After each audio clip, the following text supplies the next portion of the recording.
మీ విజయమ్మను రాజశేఖర రెడ్డి గారిని అభిమానించేవారు, వారికి రాజశేఖర రెడ్డి గారిని ప్రేమించే వారికి యావత్ కడప లోక్సభ నియోజకవర్గ ప్రజలందరికీ నా విన్నపం.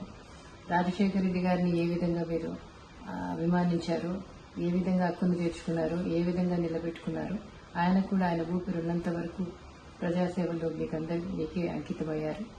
మీకు సేవ చేస్తానే ఆయన చనిపోయారు. ఈరోజు ఆయన ముద్దుబిడ్డ షర్మిలమ్మ పార్లమెంట్కి కంటెస్ట్ చేస్తూ ఉంది. ఈరోజు ఆ బిడ్డను ఆశీర్వదించమని, పార్లమెంట్కి పంపమని, ఆయనలాగా మీకు సేవ చేసే అవకాశం ఆమెకి ఇవ్వమని వాళ్ళందరినీ ప్రార్థిస్తున్నాం.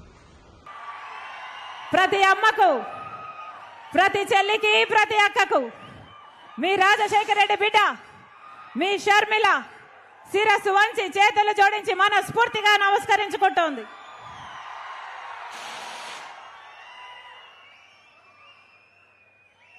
నేను రాజశేఖర రెడ్డి బిడ్డను. కడప పార్లమెంట్ స్థానానికి కాంగ్రెస్ పార్టీ తరఫున ఎంపీ అభ్యర్థిగా పోటీ చేస్తుంది రాజశేఖర రెడ్డి బిడ్డ.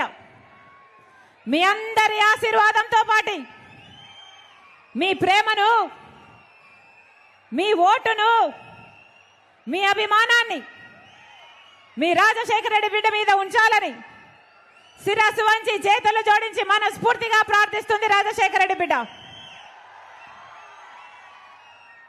ఈ రాష్ట్రంలో ప్రజల సంక్షేమం కోసం కట్టుబడిన ఏకైక పార్టీ కాంగ్రెస్ పార్టీ. 10 సంవత్సరాలైంది కాంగ్రెస్ పార్టీ రాష్ట్ర విభజన జరిగి.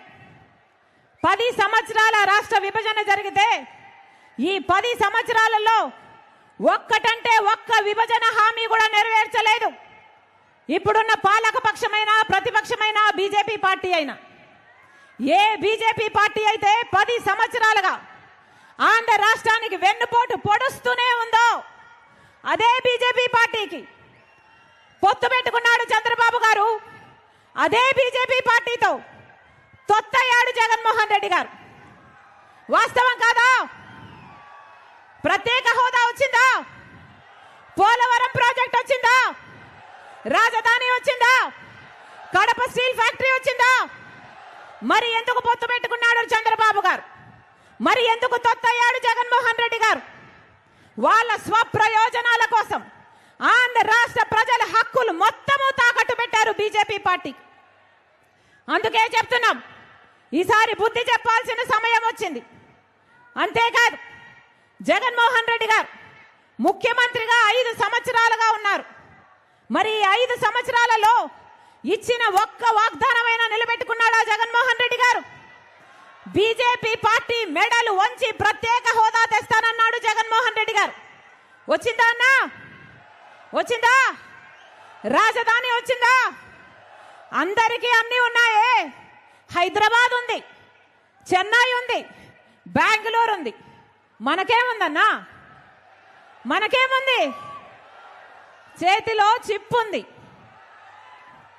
నెత్తి మీద కుచ్చు టోపీ ఉంది. ఉందా రాజధాని?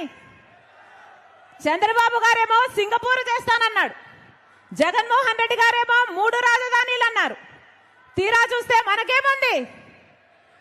గుండు సున్నా ఉంది. ఏం చెప్పాడు జగన్మోహన్ రెడ్డి గారు? వాషింగ్టన్ తలపిస్తానన్నాడు రాజధాని. అయిందా? ఎన్ని మాటలు చెప్పాడు జగన్మోహన్ రెడ్డి గారు? రైతుల కోసం 3000 కోట్లతో ధర స్థిరీకరణ నిధి ఏర్పాటు చేసి ప్రతి సంవత్సరము పక్కన పెడతానన్నాడు జగన్మోహన్ రెడ్డి గారు. అయిందా? 4000 కోట్లతో పంట నష్టపోతే పంట నష్టపరిహారానికి ప్రతి సంవత్సరము పక్కన పెడతానన్నాడు జగన్మోహన్ రెడ్డి గారు. పెట్టాడా? సంక్రాంతి వచ్చినప్పుడల్లా జాబ్ క్యాలెండర్ వస్తుందన్నాడు జగన్మోహన్ రెడ్డి గారు. వచ్చిందా? పూర్తి మద్యపాన నిషేధం చేస్తానన్నాడు జగన్మోహన్ రెడ్డి గారు. చేశాడా? చెయ్యకపోగా ఈరోజు సర్కారు ఏది అమ్ముతే అదే తాగాలి. ప్రపంచంలో ఎక్కడా లేనివి ఇక్కడ అమ్ముతున్నారు. వాళ్ళు భూమి అమ్ముతే